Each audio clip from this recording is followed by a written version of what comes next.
25 साल पुराने प्रोजेक्ट को रिवाइव करके आज आपने ये सब रियलिटी कर दी है और लोगों के लिए तैयार कर दिए हैं फ्लैट्स और जो घर हैं।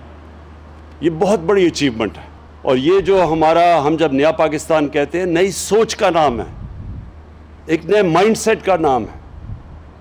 और नया पाकिस्तान का मतलब कि एक माशरे को सिर्फ एक गवर्नमेंट नहीं, एक मुल्क के फैसला करे कि हमने अपने उस तबके को जो कमज़ोर है, जो ज़िंदगी की रेस में पीछे रह गया है, हमने उसको ऊपर लेके आना है।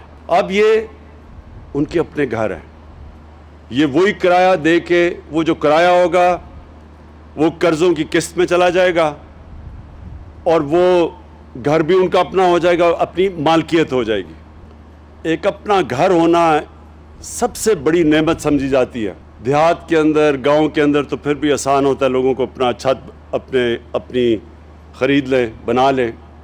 लेकिन शहरों के अंदर जिधर ज़मीन महंगी है, नामुमकिन है कि एक मज़दूर, एक मेहनत कश, एक तनख्वाहदार, बल्कि पुलिस वाला, बल्कि जो गवर्नमेंट सर्वेंट्स हैं, जो क्लास 4 के हैं, क्लास 6 के हैं, नामुमकिन है इनके लिए कि ये कभी भी इतना पैसा इनके पास हो कि अपना घर ख़रीद सके शहरों में। तो आज अगर हमें डिले हुआ है, हम ये जो हमने वादा किया था लोगों से घर बनाने का, उसकी बहुत बड़ी वजह यह है कि 2 साल के बाद वो फोरक्लोजर कानून अदालत से क्लियर हुआ और अब मुमकिन है बैंक से पैसा, यानी बैंक कर्ज़े देंगे जिसको मॉर्गेज कहते हैं, और ये कभी भी ना हम कर सके अगर बैंक्स इसके अंदर शामिल ना हों।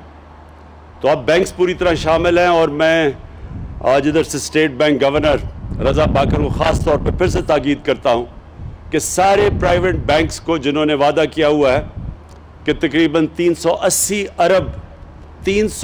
अरब उन्होंने सिर्फ घरों के लिए, कर्ज़ों के लिए रखे हुए थे, मॉर्गेज के लिए रखे हुए हैं, वो अब इन्फोर्स करें, उनके लिए आसानी करें कि लोगों के लिए, एक आम आदमी के लिए कर्ज़ा लेना आसान हो। हमारा जो नया पाकिस्तान हाउसिंग है, इसने पूरी जिस तरह हर फ्लैट पे 3 लाख रुपया गवर्नमेंट दे रही है सब्सिडी, ताकि आसान हो आपके लिए, कर्ज़ों की किस्त आसान हो हर महीने देने के लिए। तो वो हम गवर्नमेंट 3 लाख रुपया हर घर के ऊपर दे रही है, हर फ्लैट पे दे रही है। और उसके अलावा हमने जो सूद है वो भी रोक लिया। हमने, गवर्नमेंट ये इंश्योर करेगी कि 5% से ऊपर सूद ना जाए, तो 20 साल तक ये सूद वही रहेगा। बेशक हमारे मुल्क का सूद ऊपर चला भी जाए, खुदा न खास्ता, लेकिन लोगों को 5% से ज़्यादा कभी भी सूद नहीं देना पड़ेगा। और अगले 20 साल तक आपके पास मौका होगा आहिस्ता ये कर्ज़ों की किस्तें देने का। और ये आज आगाज़ है। 1500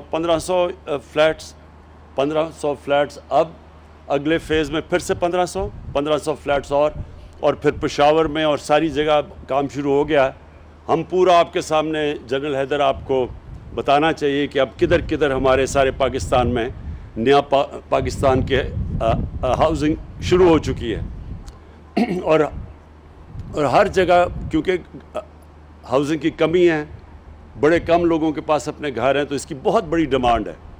लेकिन इंशाअल्लाह ये जो आज आगाज़ हो गया है, मुझे खुशी इस चीज़ की ये है कि एक पहली दफ़ा हम अपने उस तबके को, जो मैं फिर से कह रहा हूँ, जिनके पास कभी भी कैश नहीं होता था घर लेने का, पहली दफ़ा वो तबका अब अपने, यानी सबसे बड़ी ख्वाब होती है कि मेरा अपना घर हो।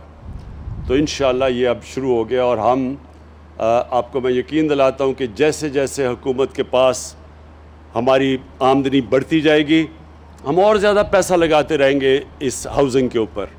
हम और ज़्यादा मौका देंगे कि हमारे वो लोग, तनख्वाहदार, मेहनत कश लोग, वो उनके लिए आसान हो अपना घर ख़रीदने के लिए। और ये मॉर्गेज, ये मैं फिर से समझा दूँ, ये शुरू में जुल्फ़ी ने कहा कि हम घर बांट रहे हैं। कोई भी दुनिया की हुकूमत, हम तो छोड़ें, जो अमीर तरीन मुल्क भी हैं, वो भी कोई घर बांट नहीं सकता।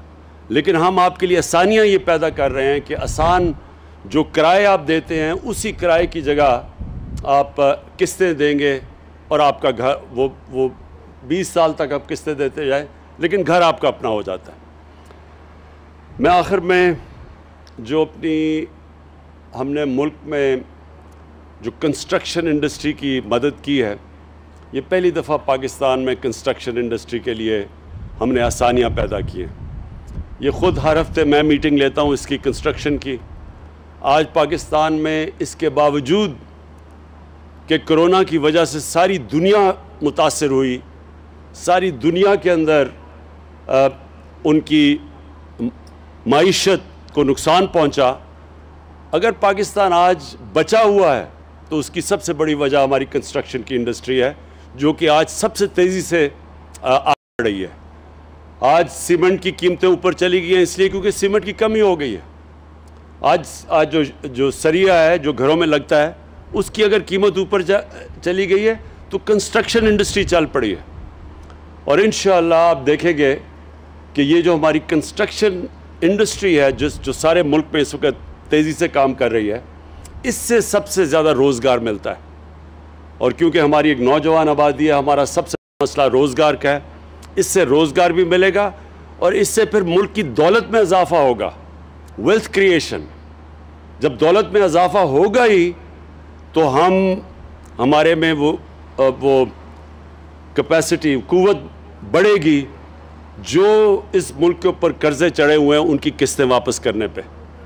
تو یہ کنسٹرکشن انڈسٹری انشاءاللہ ایک ایسا سیکٹر ہے جو اکیلا ہی پاکستان کی معیشت کو بھی اٹھا سکتا ہے، لوگوں کو روزگار بھی دے سکتا ہے اور ہمارے ملک میں دولت میں اضافہ کر سکتا ہے، تاکہ ہمارے اوپر جو چڑھے ہوئے ہیں قرضے، ان قرضوں کو ہم واپس کرنا شروع کریں۔